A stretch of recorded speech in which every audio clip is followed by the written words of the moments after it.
monde, je suis ravie de vous retrouver aujourd'hui dans une nouvelle vidéo, d'autant plus qu'il s'agit de ma vidéo sur mes meilleures lectures de 2021. Mais avant de commencer, je voulais vous souhaiter une excellente année 2022, j'espère qu'elle sera pleine de beaux projets, pleine de moments de joie, pleine de belles lectures et surtout la santé parce que c'est le plus important. Et merci de m'avoir suivi tout au long de l'année 2021, j'espère que ça continuera en 2022 et qu'on pourra continuer à échanger sur nos lectures comme on le fait parce que ça me plaît beaucoup. Je voulais revenir aujourd'hui sur mes meilleures lectures de 2021 parce que c'est quelque chose qui me tient énormément à cœur. Je pense que si vous me suivez plus ou moins régulièrement, il n'y aura pas beaucoup de surprises dans cette vidéo. Avant de passer à mes coups de cœur de l'année, je vais passer aux mentions honorables, c'est-à-dire ces livres que j'ai adorés, mais qui n'ont pas été des coups de cœur, mais que je vous recommande quand même les yeux fermés. Pour les mentions honorables, je ne vais pas vous donner de détails sur les histoires, je vais simplement vous présenter les titres et vous donner quelques mots-clés.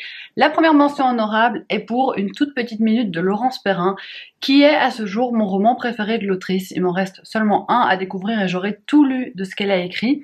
C'est un roman qui va parler du milieu carcéral, de la reconstruction après une peine d'emprisonnement lourde quand on est jeune, parce qu'on a une héroïne qui va se faire incarcérer alors qu'elle a 17 ans, et comment se reconstruire après ça. Et c'était passionnant, c'était très très bien, j'ai adoré les deux temporalités. Au niveau des thrillers, on a Carnet noir de Stephen King, qui a été mon thriller préféré de l'année, parce que vous allez voir qu'il n'y a pas de thriller dans mes coups de cœur, mais Carnet noir, j'ai adoré ce roman, une histoire d'écrivain, une histoire de livre caché, une histoire de famille endettée, bref c'était génial. Moi Stephen King je lui fais relativement confiance, mais je n'aime pas tout au même niveau, mais le Stephen King que j'ai préféré cette année, c'est Carnet noir. Impossible pour moi de ne pas vous parler des 7 sœurs, j'ai lu 2 tomes cette année, le 5 et le 6, je les ai tous les deux adorés. Le 5 m'a amené en Espagne, le 6 au Kenya, ça a été d'excellentes lectures, j'adore cette saga, j'attends plus qu'impatiemment le tome 7 en poche,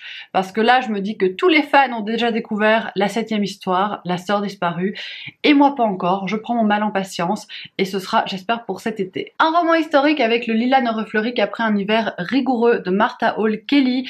C'est un roman que j'ai beaucoup aimé parce qu'on va suivre 3 femmes pendant la Seconde Guerre mondiale, 3 femmes de nationalités différentes, 3 femmes qui vont vivre des choses franchement différentes.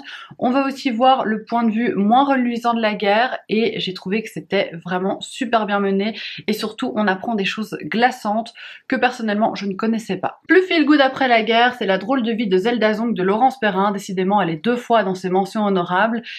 C'était le roman feel good dont j'avais besoin à ce moment-là. C'est feel good sans être trop attendu et c'est la reconstruction d'une femme, à nouveau, décidément c'est des thèmes qui me parlent. Reconstruction d'une femme après un accident, une femme qui a une vie bien rangée, un peu plan-plan et qui, grâce à la rencontre avec Zelda Zonk, qui est une octogénaire qu'elle va rencontrer à l'hôpital, décide de changer sa vie. Et en même temps, elle va mener une enquête sur sa nouvelle amie. Voilà donc pour les mentions honorables. Ne vous inquiétez pas, je vais plus longuement vous parler de mes coups de cœur, mais je voulais vraiment citer ces livres dans cette vidéo parce que je trouve qu'ils sont excellents et qu'ils méritent d'être découverts. Maintenant, on va passer aux 6 coups de cœur romans de l'année. Je voulais à la base faire un top 10 et puis je me suis dit que ça servait à rien d'en présenter 10 s'il n'y en avait que 6 qui avaient réellement étaient des énormes coups de cœur pour moi cette année. Donc je me suis écoutée, je vous en présente 6. Je commence, mais sans aucun suspense, avec ma meilleure lecture de l'année. Moi, je n'essaye pas de faire monter la pression au cours de la vidéo parce que je vous en ai tellement parlé. Je vous ai rabâché les oreilles avec cette lecture. Je pense que si vous me suivez un peu, vous savez de quoi je vais parler. Ma meilleure lecture de 2021 et le livre que je vous recommande absolument de lire parmi tous ceux que je vais vous présenter, lisez-les tous si vous avez envie, mais mon livre préféré parmi toute cette sélection, ça a été Le Paradis blanc de Christine Hanna. C'est un livre que j'ai lu en janvier 2021 et c'est marrant parce que je me suis rendu compte que mon plus gros coup de cœur de 2020 avait aussi été lu en janvier 2020, c'était 22-11-63 de Stephen King pour rappel. Et donc j'en attends beaucoup de ce mois de janvier 2022, peut-être que je vais découvrir le coup de cœur de mon année. En tout cas, Le Paradis blanc, c'est une lecture qui ne m'a jamais quittée depuis que je l'ai lu, c'est une lecture à laquelle je pense régulièrement, ça m'a vraiment marqué et chamboulé. On est en 1974 avec une jeune fille qui s'appelle Lenny, c'est une préadolescente qui doit avoir 13-14 ans quand l'histoire commence. Son père a fait la guerre du Vietnam et il en est revenu complètement meurtri, dévasté et pas super stable psychologiquement. Il enchaîne les petits boulots, mais ça va jamais, il se fait virer, il quitte son job. Enfin bref, c'est un peu la catastrophe. Et un jour, il annonce à sa femme et à sa fille qu'ils vont partir pour l'Alaska parce qu'il a hérité d'un de ses camarades de guerre d'une petite cabane en Alaska et il veut tout refaire là-bas, repartir à zéro, vivre de ses plantations et changer de vie complètement. Et donc, sa femme et sa fille vont le suivre dans cette aventure. Ils arrivent, c'est encore l'été, tout va bien, il fait beau, c'est sympa, ils rencontrent les gens en Alaska, dans le petit village dans lequel ils s'installent. Et très vite, l'hiver va arriver.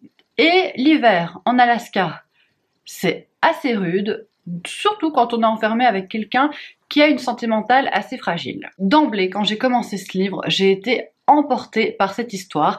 J'aime beaucoup tout ce qui est roman qui traite du trouble post-traumatique, donc c'est ce dont souffre le père de Lenny, indéniablement, on le comprend dès les premières pages, il a été complètement détraqué par cette guerre à laquelle il a dû participer.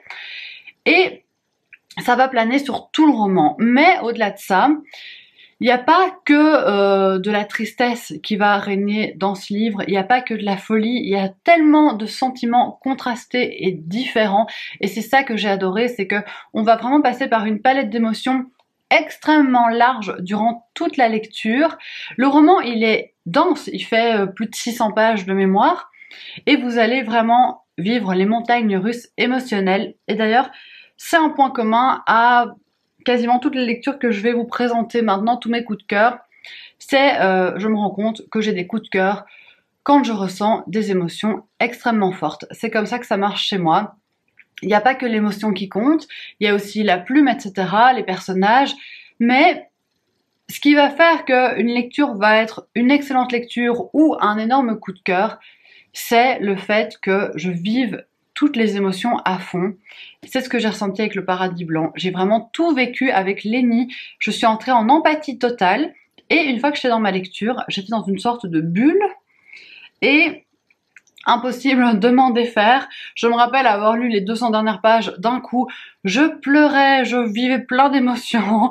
Et mon cerveau était complètement détraqué à ce moment-là. Je sais d'ailleurs que vous avez été pas mal à lire ce roman suite à mes recommandations. Et j'ai eu que des retours hyper positifs quant à ce livre, donc j'en suis super contente. Et outre tout l'aspect émotion, ce qui est génial aussi, c'est tout l'aspect évasion. On est en Alaska, on a des descriptions absolument incroyables, des paysages, des animaux, de la vie au cœur de la nature. Bref, je ne sais plus quoi dire pour vous convaincre de le lire, sachez que moi je l'ai adoré. Ça a été ma lecture préférée de l'année. Dans un tout autre genre, j'ai adoré Manderley Forever de Tatiana de Renais. On est ici dans une biographie, mais pas n'importe quelle biographie. C'est la biographie de Daphné du Maurier, qui est une romancière que j'adore et que j'ai envie de découvrir de plus en plus. En fait, Tatiana de Renais est une grande fan de Daphné du Maurier et elle a entrepris de nous raconter sa vie. Ce qui est assez intéressant, c'est qu'on va alterner les chapitres où Tatiana de Renais se rend sur les lieux qui ont marqué la vie de Daphné du Maurier et les chapitres où elle nous raconte effectivement sa vie. Ce que j'ai adoré, c'est qu'elle va dresser un portrait qui n'est pas du tout lisse et sans défaut de l'autrice. Elle va vraiment nous montrer ses points faibles tout autant que ses points forts et on va être embarqué en cornouailles avec cette jeune femme qui a une imagination débordante, qui est très moderne pour son époque, qui a une volonté de s'émanciper, de vivre de sa plume et de ne pas se soumettre à toutes les injonctions qu'on lui impose. En fait, ça se lit comme un roman. Et c'est ça qui est super appréciable parce que même si j'aime beaucoup Daphné du Maurier, j'avais peur d'être dans quelque chose de très théorique et en fait c'est pas le cas. Vous allez vraiment dévorer ça comme l'histoire d'une femme passionnante. Et d'ailleurs, j'avais mis beaucoup de post-it parce que j'avais écrit un épisode de podcast à ce sujet et j'en retiens encore beaucoup de choses aujourd'hui. J'avais peur que ce soit le genre de lecture que tu lis, que tu apprécies et puis dont tu oublies tout et en fait pas du tout. J'en ai retenu beaucoup de choses et j'y repense assez souvent. Et j'ai lu depuis un autre roman de Daphné du Maurier qui était Le Général du Roi et j'ai pu faire des parallèles avec ce que j'avais découvert dans sa biographie et c'était vraiment super appréciable. je vous recommande. Seulement si vous avez lu quelques livres de Daphné du Maurier, en particulier Rebecca, Ma cousine Rachel, avoir peut-être lu quelques-uns de ses best-sellers parce que dans mon souvenir on spoil peut-être un petit peu Rebecca. Autre livre qui n'est pas de la fiction mais qui a été une claque pour moi en 2021, c'est Le Consentement de Vanessa Springora. Je pense que c'est un livre que vous avez beaucoup vu passer, mais c'est un livre qui m'a glacé le sang et dont je jugeais utile de vous parler aujourd'hui parce que il a marqué mon année indéniablement. C'est l'histoire vraie de Vanessa Springora qui, quand elle avait 14 ans, est tombée entre les griffes d'un prédateur sexuel nommé G ici, mais qui renvoie à un écrivain connu pour ses actes répréhensibles envers des mineurs. Et il avait 36 ans de plus qu'elle, si mes souvenirs sont bons. En gros, elle a 14 ans, elle va sortir avec un cinquantenaire et tout le monde va laisser faire. C'est-à-dire que sa mère est au courant de la situation et sa mère va laisser faire. Tout est pardonné parce que cet homme est considéré comme un artiste, comme un génie dans son domaine, et donc on pardonne le fait qu'il abuse clairement d'une adolescente. Et elle va nous livrer tout ça avec une plume très précise, très acérée. Et surtout, c'est le témoignage qui est glaçant. Et je pense que c'est un livre à lire. C'est un livre à mettre entre toutes les mains. Parce que quand on regarde encore aujourd'hui des interviews de l'époque et qu'on se rend compte de ce que cet homme pouvait faire en toute impunité, c'est juste révoltant. Et je pense que c'est vraiment une lecture utile. Et je ne l'oublierai pas, ça c'est sûr. J'ai aussi décidé de mettre L'été des oranges amères de Claire Fuller dans ce top. Pendant longtemps, je ne savais pas si c'était un coup de cœur ou pas, mais j'ai décidé de vous le présenter aujourd'hui parce que je me rends compte qu'il ne sort pas de ma tête et qu'il m'a vraiment marqué et qu'il m'a vraiment plu. À mon avis, il ne plaira pas à tous les lecteurs parce qu'il y a un côté lent et contemplatif. À partir de là, si vous êtes ok avec cet aspect-là, je pense que ça devrait plus ou moins vous plaire. On est en 1969 avec une femme qui s'appelle Frances. Frances, elle est mal dans sa peau. Elle a presque 40 ans, elle a toujours vécu avec sa mère, une mère qui avait une mainmise sur sa vie. Et lorsque sa mère est décédée, elle a pu avoir une certaine liberté. Mais elle n'a jamais rien vécu, elle n'a jamais eu d'amoureux, elle n'a jamais eu de vie indépendante et elle va trouver un travail dans une belle propriété anglaise qui s'appelle Lintons, qui a été rachetée par un riche propriétaire américain. Et elle va être chargée d'expertiser les jardins, donc de voir un petit peu ce qu'on pourrait faire avec ces jardins, de voir si éventuellement il y aurait des choses qui vaudraient de l'argent dans les extérieurs de la maison. Et en fait, elle va être logée pendant plusieurs semaines dans la maison. Et elle va la partager avec Peter et Cara. Peter, lui, il est là pour expertiser l'intérieur de la maison et il est venu avec sa compagne Cara. Et tout de suite, elle va être hypnotisée par ce couple, en particulier par Cara. Parce que Cara, elle est jeune, elle est belle, elle est libre, elle pleure sans se retenir, elle est sensuelle. En fait, Cara est tout ce que Frances n'est pas. Et dans sa salle de bain, elle loge dans la chambre au-dessus de Peter et Cara. Elle va s'apercevoir qu'il y a un trou dans le sol et qu'elle peut observer le couple. Et il va y avoir une ambiance un peu étrange qui va s'installer entre elle et ce couple. C'est une ambiance à la Daphné du Maurier. Vous avez beaucoup de descriptions de la maison, du jardin, de la nature, et puis surtout vous avez cette représentation de cette femme complexée, pas hyper à l'aise avec elle-même, avec ses rondeurs, qui projette beaucoup de choses sur ce couple avec lequel elle vit. Et en fait, moi, c'est cette ambiance que j'ai adorée. Il y a un aspect un peu glauque, un peu voyeur, mais une tension va se mettre en place petit à petit et ça fonctionne super bien. Et il y a une fin assez intéressante, mais je vous avoue que ce que je retiens après plusieurs mois, c'est pas la fin. Pas du tout. Moi, la fin, entre guillemets, m'était un petit peu égale. Ce qui m'a intéressée, c'est comment l'autrice a réussi à mettre en place cette ambiance malsaine tout en gardant la fascination du lecteur. Parce que moi, j'ai été fascinée pendant toute ma lecture, alors qu'il ne se passait pas grand-chose. J'avais envie de savoir ce qu'il allait se passer. Et au final, je vous dis, c'est pas la chute qui m'a intéressée, mais c'est toute la construction des personnages, de leur psychologie. C'est des personnages torturés, c'est des personnages tout sauf lisses, ils sont extrêmement nuancés et rien que pour ça, ce livre vaut le coup d'après moi. Comment parler de mes lectures de 2021 sans parler d'Une vie comme les autres de Anya Yanagihara. C'est aussi le plus gros livre que j'ai lu cette année parce qu'il fait 1100 pages.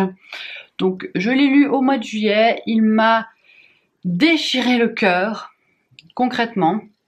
C'est un livre qui ressemble à aucun autre livre que j'ai pu lire dans ma vie et ça je m'en suis rendu compte très très vite. Dès les premières pages, je me suis dit, oula, là, t'as affaire à un ovni, t'as affaire à quelque chose que tu n'as jamais lu et j'ai adoré ça. À la base, c'est l'histoire de quatre amis qui vivent à New York, qui ont fait leurs études ensemble, qui ont chacun une vie différente et d'ailleurs l'autrice va s'attarder sur la vie de chacun. Et au fur et à mesure, l'histoire, elle va se centrer sur Jude. Jude qui est le plus jeune, Jude qui a vécu des choses terribles, Jude qui ne montre jamais son corps, Jude qui se renferme, qui ne parle pas de son passé, et nous forcément on va apprendre des choses sur son passé.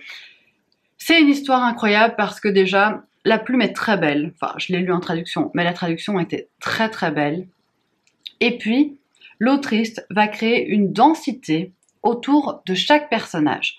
Donc vous allez rencontrer un personnage, et ben vous allez savoir plein de choses de sa vie. C'est un aspect que j'ai trouvé passionnant. J'ai pas du tout trouvé que ça amenait de la longueur. Justement, pour moi, ça amène tellement de profondeur et ça donne tellement envie de mieux connaître les personnages, de tout savoir sur eux. Moi, ça m'a vraiment subjuguée. J'ai adoré cet aspect-là.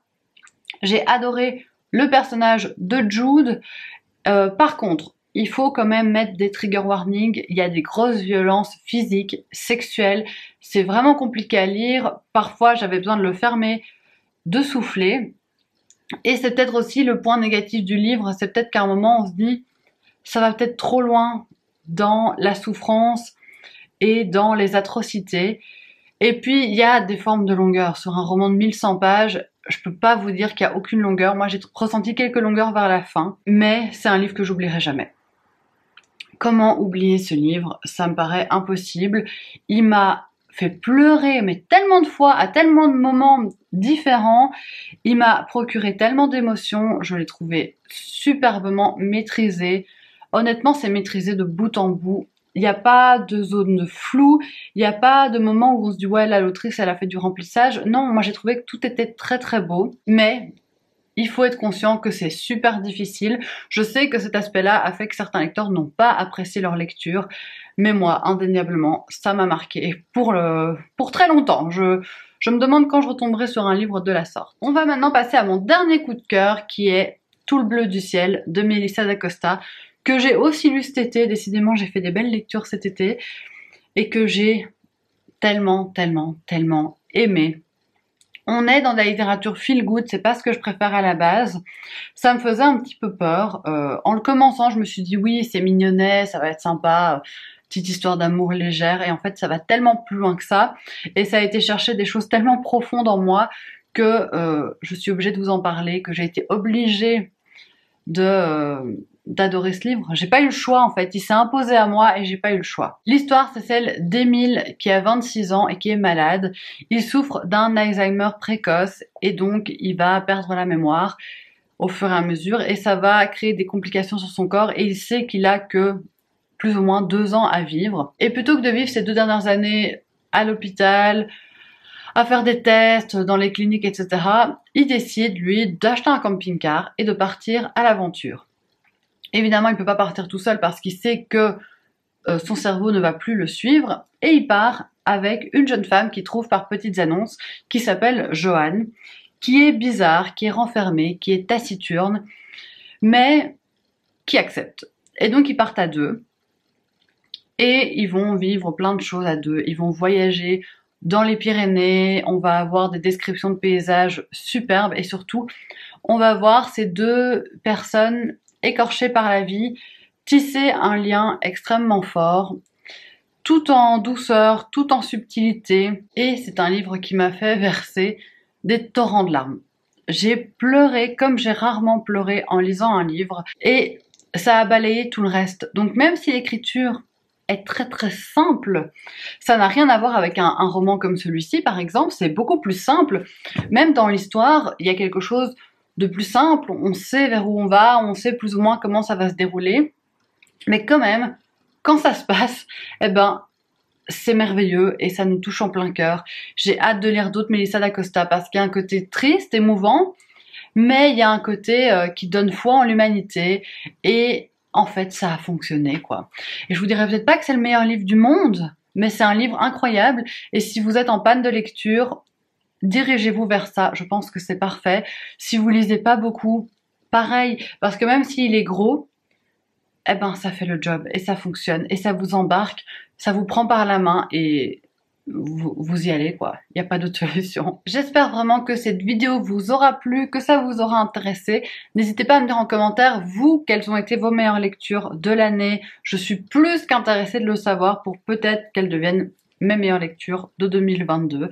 En tout cas, je vous retrouve très bientôt dans une prochaine vidéo et je vous fais de gros bisous.